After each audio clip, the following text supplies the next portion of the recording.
أما بعد فأعوذ بالله من الشيطان الرجيم بسم الله الرحمن الرحيم إنما يخشى الله من عباده العلماء. وقال تعالى في مقام آخر إنا نحن نزلنا الذكر وإنا له لحافظون. وقال النبي صلى الله تعالى عليه وسلم خيركم من تعلم القرآن وعلمه. وقال النبي صلى الله تعالى عليه وسلم العلماء ورثة الأنبياء. وقال النبي صلى الله تعالى عليه وسلم طلب العلم فريضة على كل مسلم ومسلمة.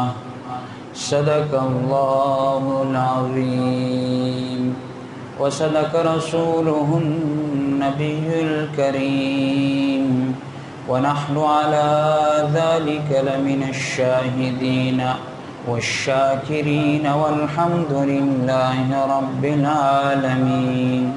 إن الله وملائكته يصلون على النبي يا أيها الذين آمنوا صلوا عليه وسلموا تسلیما. سارے احباب ایک مرتبہ مل کر درود شریف پڑھیں. اللہم صل علی محمد وعلی آل محمد کما صلیت علی ابراہیم وعلی آل ابراہیم انک حمید مجید. اللہم بارک علی محمد وعلی آل محمد کما بارکت علی ابراہیم وعلی آل ابراہیم انک حمید مجید. محترم سامعین،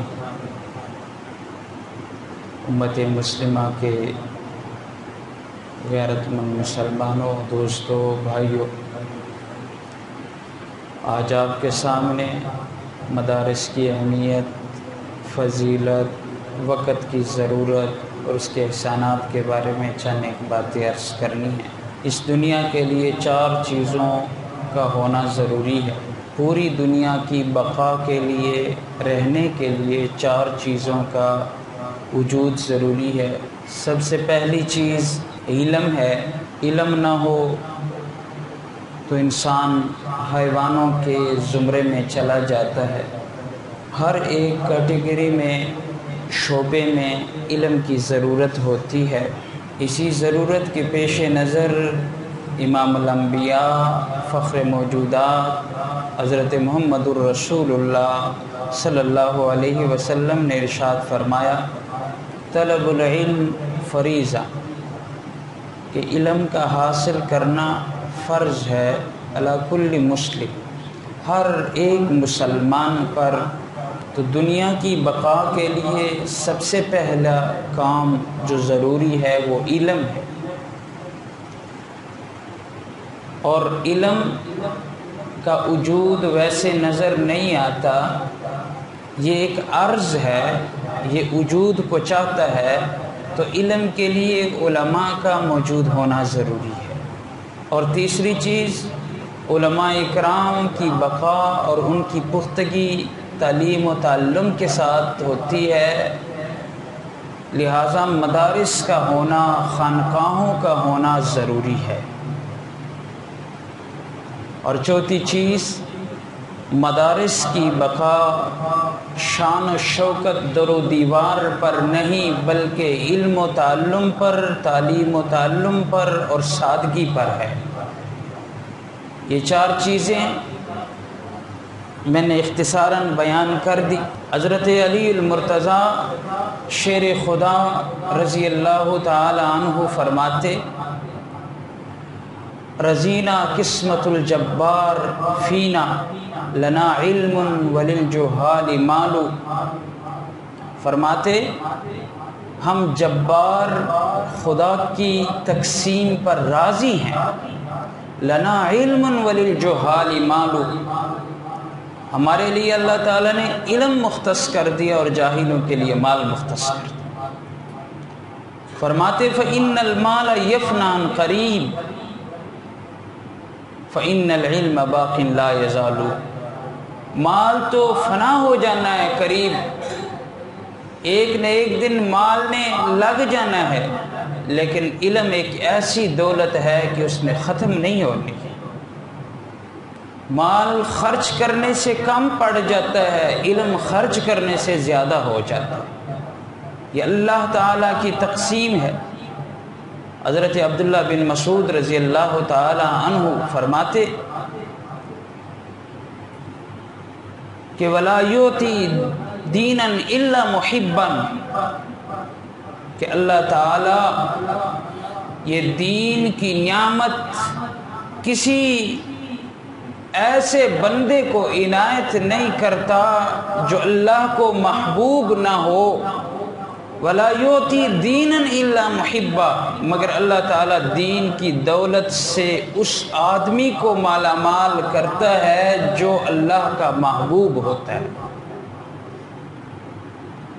الان کہ دنیا کی نعمتوں کو دیکھا جائے، یہ دنیا کی نعمت اللہ تعالیٰ نے تقسیم کی ہیں، نعمتیں کافروں کو بھی اللہ نے دی ہے، عیسائیوں کو، یہودیوں کو، مشرکین کو، مسلمانوں کو، اللہ تعالیٰ نے سب کو وہ نعمتیں عطا کی ہے، لیکن اللہ تعالیٰ فرماتے ہیں وَلَا يَرْضَىٰ لِعِبَادِهِ الْكُفْرَ، کہ اللہ تعالیٰ کفر پر راضی نہیں ہوتا، لیکن جب علم کی باری آتی ہے تو رب کا اعلان ہوتا ہے علم اس بندے کو میں دیتا ہوں جو بندہ میرا محبوب ہوتا ہے۔ دین کے بارے میں اکثر ہم لوگ یہ حدیث سنتے رہتے ہیں، طلب العلم فریضۃ علی کل مسلم۔ جب ہم دیکھتے ہیں تو اسکول کے دیواروں پہ بھی یہ جملہ، یہ حدیث لکھی ہوتی ہے، یونیورسٹی کے دیواروں پر بھی یہ لکھی ہوتی ہے، میڈیکل کے شعبے پر، مدارس کی دیواروں پہ بھی یہ الفاظ لکھے ہوتے ہیں۔ ایک بات سمجھنے کی کوشش کریں، علم قرآن و حدیث کے علم کو کہتے ہیں۔ اسکول والی تعلیم کو علم نہیں کہا جاتا، وہ ڈگری ہوتی ہے، وہ ہنر ہوتا ہے، وہ مہارت ہوتی ہے جو حاصل کی جاتی ہے۔ ہم تھوڑی سی اس کی تفصیل میں چلے جائیں گے۔ یہ حدیث چونکہ اسکول کے اوپر بھی لکھا ہوتا ہے، پرائیویٹ اسکولز کے اوپر، سرکاری اسکولوں کے اوپر، یونیورسٹیوں کے اوپر، میڈیکل شعبوں کے اوپر یہ لکھا ہوتا ہے، ہم تھوڑی سی تفصیل میں چلے جاتے ہیں۔ حضور صلی اللہ علیہ وسلم نے اس حدیث میں ارشاد فرمایا طلب العلم فریضۃ، کہ علم حاصل کرنا فرض کس کو کہتے ہیں؟ اب فرض کی میں تفصیلاً تعریف نہیں کرنا چاہوں گا، صرف فرض کے بارے میں 3 باتیں سمجھے۔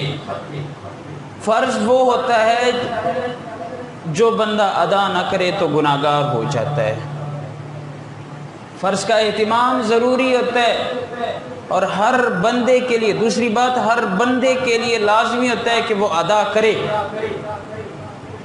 اور تیسری بات جو بندہ فرض کو نہ مانے تو وہ کافر ہو جائے گا۔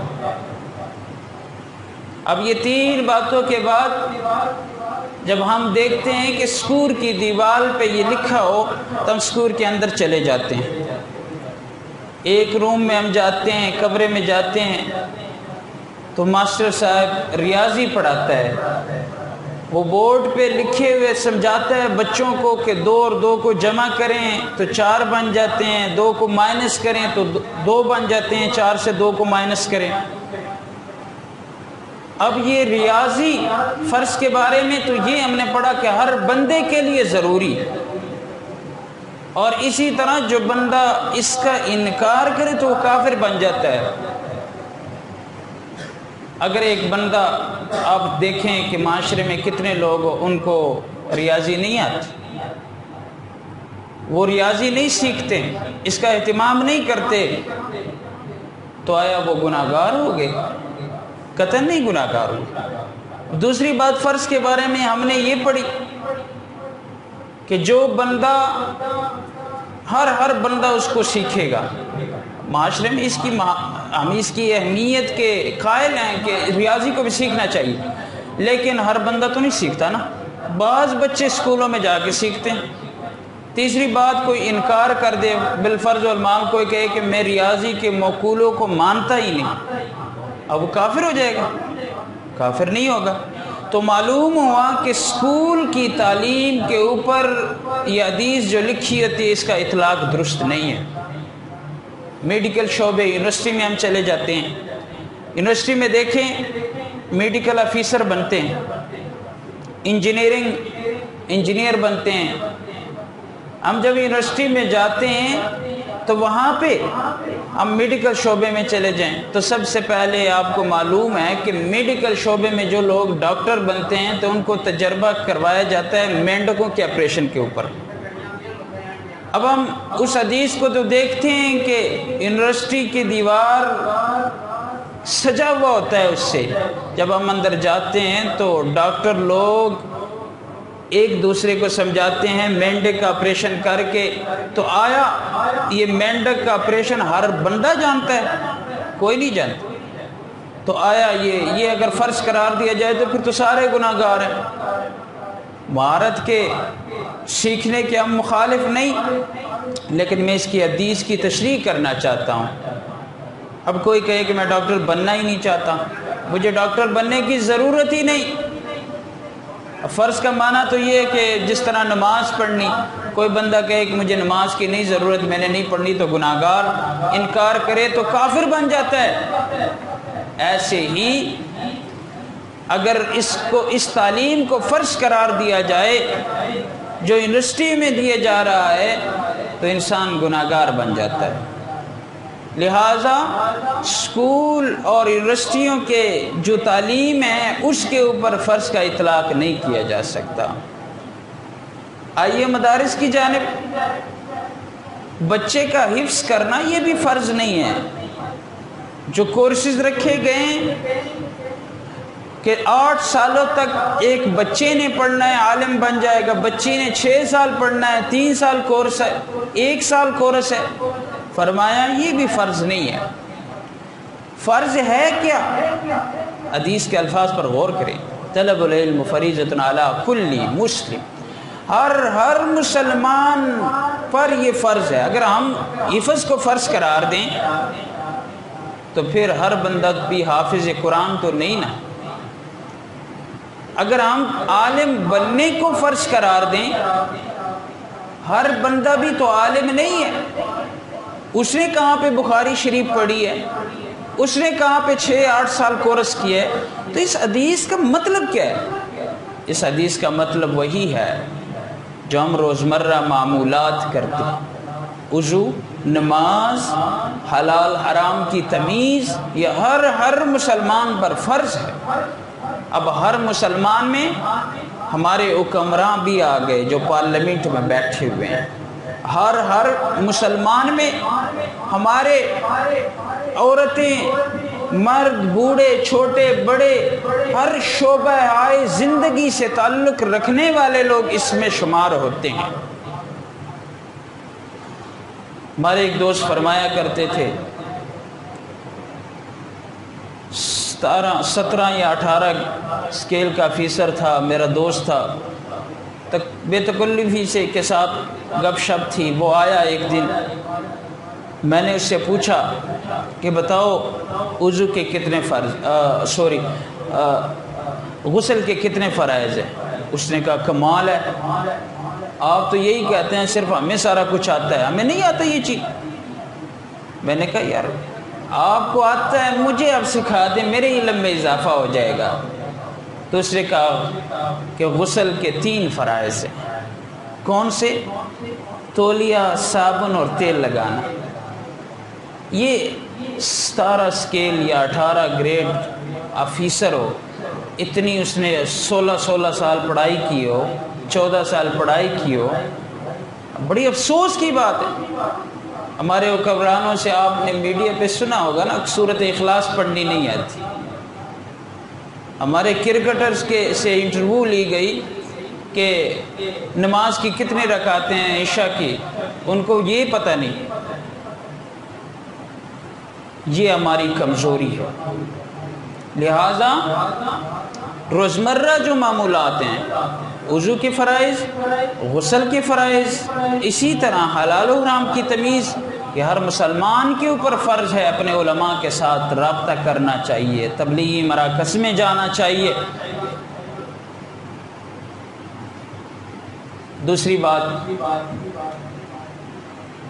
ایک حدیث ہم سننے میں آتی ہے، العلماء ورثۃ الانبیاء.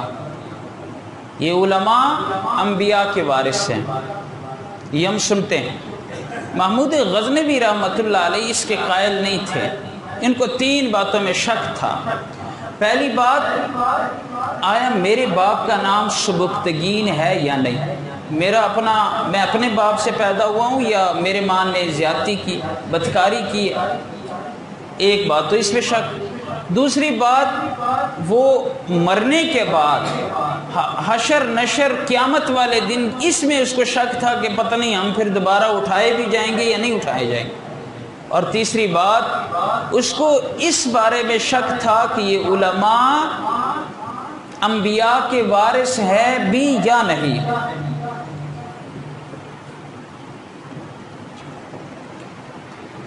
فرمایا ایک دن وہ آ رہے تھے اپنی لشکر کے ساتھ.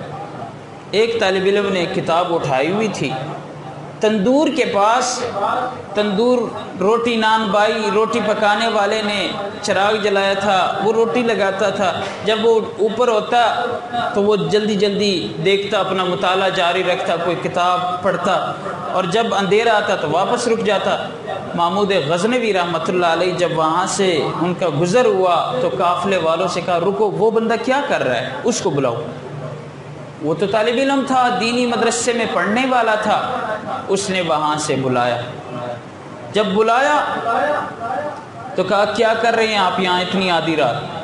کہا کہ میں کتاب پڑھ رہا ہوں، وہاں پہ روشنی کا انتظام نہیں، میں یہاں پہ آ کے رات کو پڑھتا ہوں تو دن کو وہاں پہ مطالعہ ہو جاتا ہے، پھر اپنے اساتذہ سے پڑھتا ہوں. تو اس نے کہا کہ آئندہ یہاں پہ نہیں آنا، میں آپ کے چراغ کا اور تیل کے پیسوں کا بندوبست کر دیتا ہوں، آپ وہیں اپنے کمرے میں حجرے میں بیٹھ کے پڑھا کریں. وہاں چلا گیا، پیسے دیے ہیں کہ جاؤ چراغ بھی خرید لو اور تیل بھی خرید لو، وہیں پہ پڑھا کرو. اب وہ جو طالب علم تھا وہ بڑا خوش ہوا کہ اللہ تعالیٰ نے انتظام کر دیا، وہ چلے گئے. محمود غزنوی رحمۃ اللہ علیہ جب رات کو سوئے تو قربان جاؤں امام الانبیاء تاجدار حرم حضرت محمد الرسول اللہ صلی اللہ علیہ وسلم کا دیدار نصیب ہوا. اللہ تعالیٰ ہم سب کو نصیب فرمائے. حضور صلی اللہ علیہ وسلم آئے اور کہا، محمود، اے سبکتگین کے بیٹے محمود، آپ نے میرے وارث کے ساتھ اچھائی کی ہے، کل قیامت والے دن اس کی جزا آپ کو ملے گی. اب تینوں باتوں میں جو اس کو اشکال تھا، تینوں حل. پہلی بات میں اس کو بہت زیادہ اشکال تھا کہ میں اپنے باپ کا بیٹا ہوں یا نہیں. تو حضور صلی اللہ علیہ وسلم نے ارشاد فرمایا کہ سبکتگین کے بیٹے، معلوم ہو وہ اپنے ہی باپ کا بیٹا تھا. اور دوسری بات، آپ نے میرے وارث کے ساتھ، العلماء ورثۃ الانبیاء کی حدیث میں جو اسے شک تھا کہ آیا یہ علماء انبیاء کے وارث ہے بھی یا نہیں، فرمایا اس کا شک بھی زائل ہوا، ختم ہوا. اور تیسرا، اس کو یہ شک تھا کہ حشر نشر والا دن باس بعد الموت ہوگا بھی یا نہیں، فرمایا اس کے بارے میں حضور نے فرمایا کل قیامت کے دن آپ کو اس کی جزا ملے گی. اس کا شک بھی دور ہوا. تو میں عرض کر رہا ہوں کہ یہ حدیث بھی بالکل ٹھیک.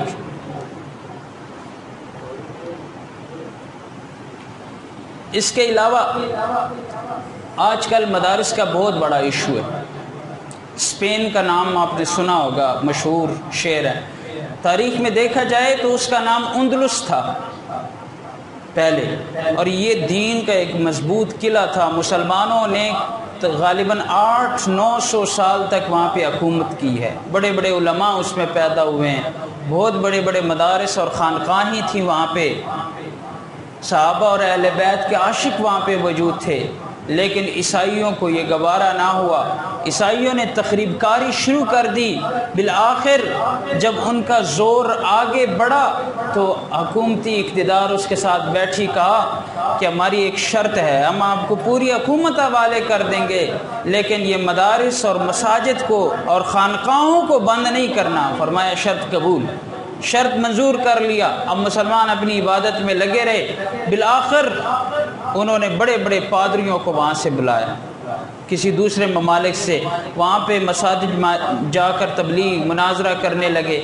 وہاں پہ آخر میں انہوں نے اس کا بھی انکار کر دیا. تاریخ میں یہ بات آتی ہے کہ جو شرط انہوں نے قبول کی تھی کہ ہم نے مدارس کو ختم نہیں کرنا، خانقاہوں کو ختم نہیں کرنا، نہ بند کرنا، آپ اپنی عبادت میں لگے رہیں، اس کا ہمارے ساتھ کوئی تعلق نہیں، صرف ملک حوالے کر دو. تاریخ میں یہ بات آتی ہے کہ بالآخر انہوں نے مساجد کو اور مدارس کو، خانقاہوں کو بند کر دیا اور مسلمانوں کے اوپر اتنا ظلم ڈھایا کہ بڑی بڑی یہ کشتیاں، سمندری جہاز کو مسلمانوں سے بھر کر وہاں پہ ڈبو دیا جاتا. آخر میں وہ ملک مسلمانوں کے ہاتھوں سے نکل گیا. ہندوستان کی جب باری آئی، یہاں پر بھی انگریزوں نے مداخلت شروع کر دی. وہاں پر بھی یہ پورا نظام انہوں نے لے لیا. مسلمانوں کو جب شکست ہوئی تو مسلمانوں نے مدرسوں اور دین کی طرف رجحان کیا، مدارس کو مضبوط کیا. یہ ملک، اس ملک میں اب بھی مسلمان زیادہ آباد ہیں ہندوستان میں. فرق کیا رہا؟ وہاں پہ علماء کو ضائع کر دیا گیا. جب عیسائی پادری آئے، انہوں نے مساجد میں کھڑے ہو کے تبلیغ دینی شروع کر دی. کوئی ایسا بندہ نہیں تھا اہل علم میں سے کہ کھڑا ہو کے اس کی دفاع کرتا. لیکن جب ہندوستان میں یہ لوگ آئے تو علماء اکرام نے ڈٹ کے مقابلہ کیا. انہوں نے کہا ہماری نہیں چلے گی، یہ تو ہم سے آگے ہیں اپنے علم و تعلم میں. وہاں سے چلے گئے پادری لوگ. مسلمانوں کی بقا ممکن رہی. چنانچہ جب دیکھا جائے تو انگریز نے جب دیکھا کہ یہ مسلمانوں کو کیسے ختم کریں گے تو انہوں نے ہمارے تعلیم قرآن و حدیث کے مقابلے میں ایک نظام لانا چاہا. 1835 ہجری میں لارڈ میکالے نے ایک نظام قائم کیا اور اس کا مقصد کیا تھا؟ مقصد یہی تھا کہ ہم ایسے ادارے بنائیں گے، وہاں پر مسلمانوں کو اپنے ہی قرآن و حدیث کی تعلیم دیں گے، لیکن وہ دیکھنے میں تو ہندوستانی ہوں گے لیکن دل و دماغ سے وہ کافروں کے قائل ہوں گے، دل و دماغ سے وہ انگریزوں کی بات کریں گے.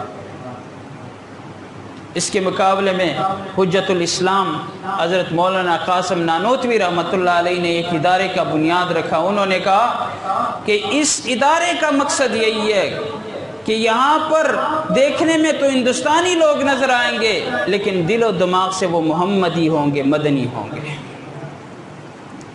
بنیادی وجہ یہی ہے کہ ہمارا واسطہ مدارس کے ساتھ مضبوط ہے، مساجد کے ساتھ مضبوط ہے.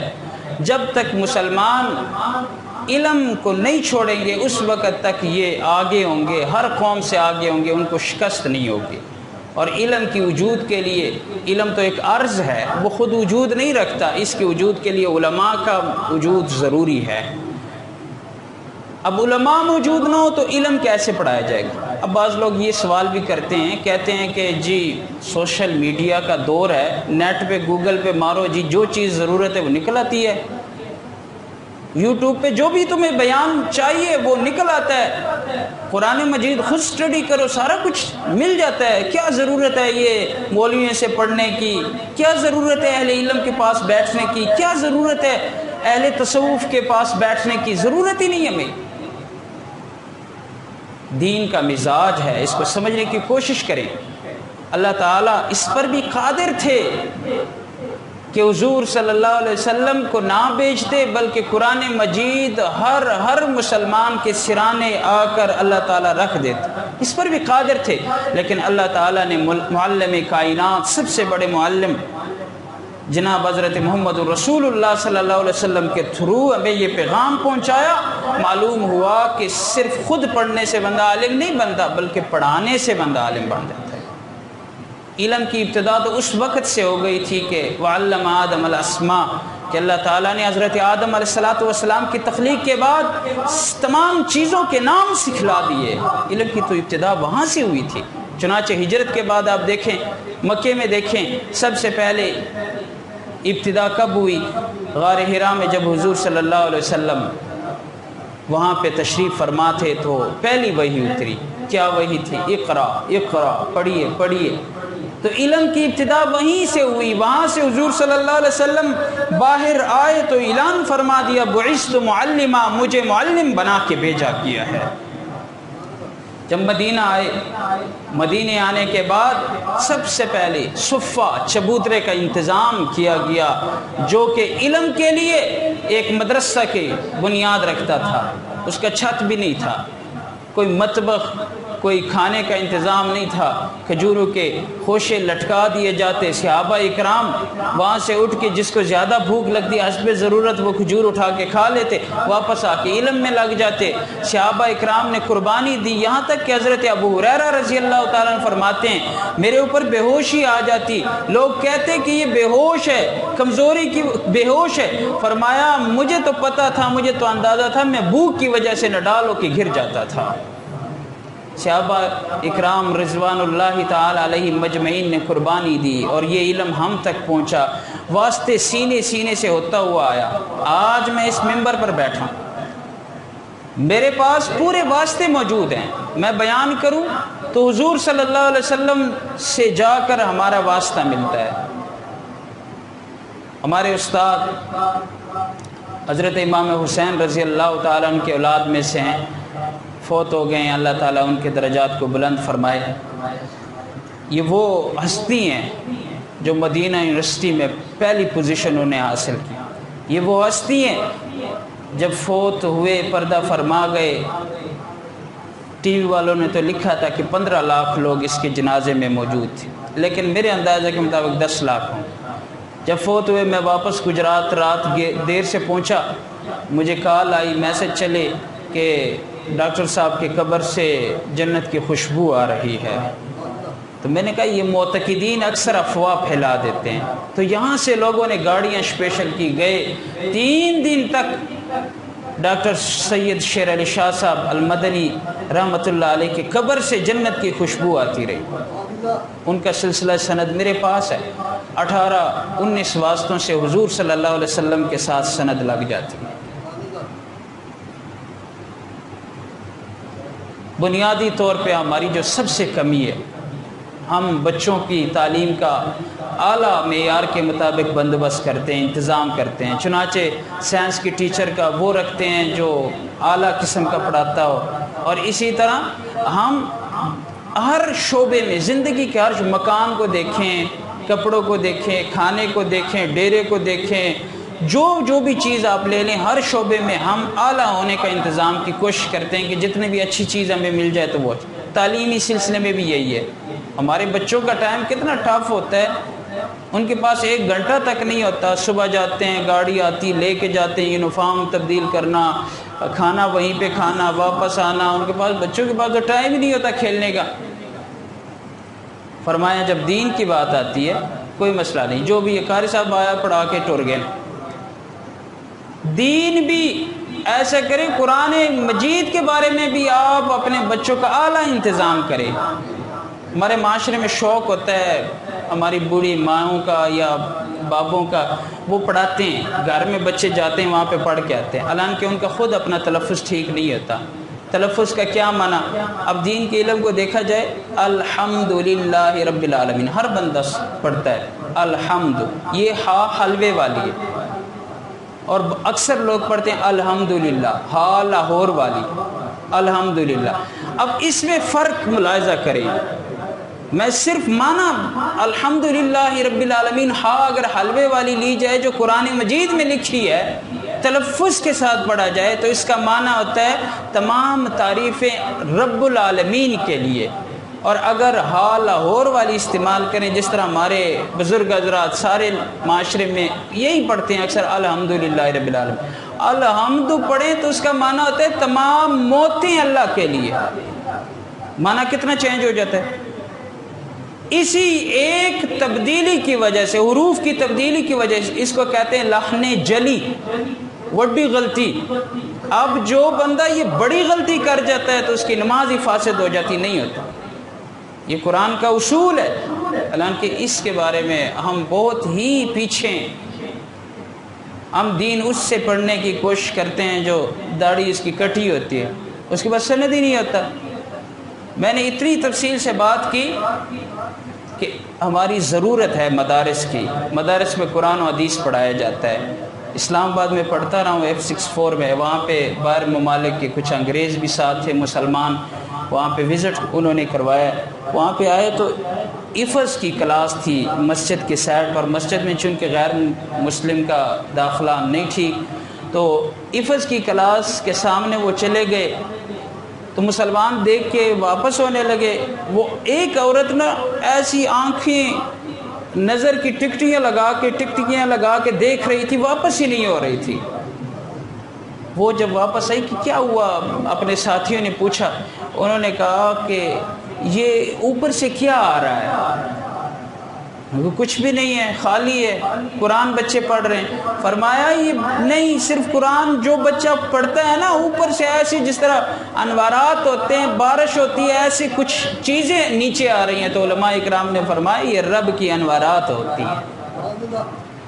خیرکم من تعلم القرآن وعلمہ، بہترین وہ لوگ ہیں جو قرآن پڑھتے ہیں اور پڑھاتے ہیں۔ لہٰذا اپنا واسطہ قرآن کے ساتھ رکھیے۔ آج کل ہماری ضرورت ہے، امت مسلمہ کی ضرورت ہے کہ مساجد قائم ہو، مدارس قائم ہو، بند نہ ہو۔ اب ہمارے تعلیمی سال کی ابتدا ہے، مدارس ابھی شیڈول انشاءاللہ جاری ہوگا، 20 شوال تک مدارس کھل جائیں گے۔ بچیوں کے 25 لاکھ بچے اور بچیاں پڑھتی ہیں، بغیر معاوضے کے، تنخواہ نہیں لیتے ہیں، بغیر حکومتی فنڈ مانگے بغیر۔ ہم تو یہاں پہ ایک گلی بناتے ہیں تو فنڈ کے اصول کے لیے مطالبے ہوتے ہیں، MNA کے پاس جاتے ہیں، کوئی مولویوں کا مطالبہ نہیں، کوئی معتمم ایسا نہیں جو پارلیمنٹ میں جا کے مطالبہ کرے یا کسی وڈیرے کے پاس، سرکاری عہدیداروں کے پاس جائے، وزیر اعظم صاحب سے کہے کہ ہمیں اپنے مدرسے کے لیے فنڈنگ کی ضرورت ہے، کوئی نہیں۔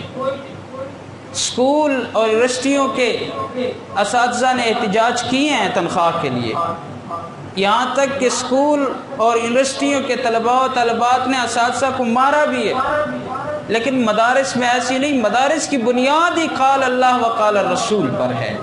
مدارس کی ابتدائی اصحاب صفہ سے ہوئی ہے۔ جس مدرسے میں ادب نہ ہو، جس مدرسے میں قال اللہ کی بات نہ ہو، جس مدرسے میں قال الرسول کی بات نہ ہو، جس مدرسے میں اہل تصوف کی بات نہ ہو، جس مدرسے میں عشق رسول کی بات نہ ہو، جس مدرسے میں اہل بیت کی بات نہ ہو، وہ مدرسہ نہیں۔ وہ در و دیوار تو ہو سکتا ہے، وہ مولوی صاحب کا گھر تو ہو سکتا ہے، لیکن مدرسہ نہیں۔ لہٰذا اس دنیا کی وجود کے لیے 4 چیزوں کا موجود ہونا ضروری ہے۔ نمبر 1 علم بہت ضروری ہے، ہر بندے کو چاہیے کہ روزمرہ معمولات سیکھ لے۔ نمبر 2 علم کا تعلق علماء کے جسم کے ساتھ وابستہ ہے، علماء کا وجود اس معاشرے میں ضروری ہے۔ نمبر 3 علماء ویسے ضائع ہو جاتے ہیں اگر علم کے ساتھ ان کا تعلق نہ ہو۔ بڑے مولوی ہیں، میرے دوست ہیں، انہوں نے اسکول کی تعلیم بھی بہت زیادہ حاصل کی، اپنے دور کے مطابق وہ مجھ سے کئی گنا آگے تھے، لیکن ان کا قرآن کے ساتھ واسطہ ٹوٹ گیا، دنیا میں دنیا داری نظام میں آ گئے، وہ آج کل ایسے ہیں جس طرح عام بندہ۔ فرمایا ان کا وجود، ان کا تعلق مدارس کے ساتھ ضروری ہے۔ معاشرے میں مدارس قائم ہوں گی تو اس کے برکات آئیں گے، اور مدارس کا وجود سادگی کے اوپر ہے۔ یہی بچے، کوئی بھی ایسا مدرسہ نہیں جو اسکول جیسے بہت بڑا نظام رکھتا ہو، کیوں؟ وہ سادگی پر اس کی زیادہ، ہاں صفائی نصف ایمان ہے، صفائی الحمدللہ مدارس میں ہوتی ہے۔ تو ہم بھی اسی کے قائل ہیں کہ اس پرفتن دور میں، یہ کرونا وائرس کی وبا میں مدارس کھولے جائیں۔ علماء اکرام نے، اب پچھلے دن پنڈی اسلام آباد کی علماء کی میٹنگ تھی، آج پشاور، کل بنو، پرسوں لاہور، ترسوں اس طرح سرگودے، یہ سارے ڈویژنوں کی میٹنگیں ہیں۔ حکومت سے مطالبہ کیا کہ مدارس کھولے جائیں تاکہ بچے جو باہر 25 لاکھ بچے اور بچیاں پھرتے ہیں وہ مدارس میں آ کے قرنطینہ میں بھی محفوظ ہو جائیں، اور ساتھ قرآن و حدیث قال اللہ قال رسول کی صدائیں بھی لگائی جائیں، اور اللہ تعالیٰ سے دعائیں بھی مانگی جائے تاکہ ہمیں اس وبا سے محفوظ فرمائے۔ وآخر دعوانا ان الحمدللہ۔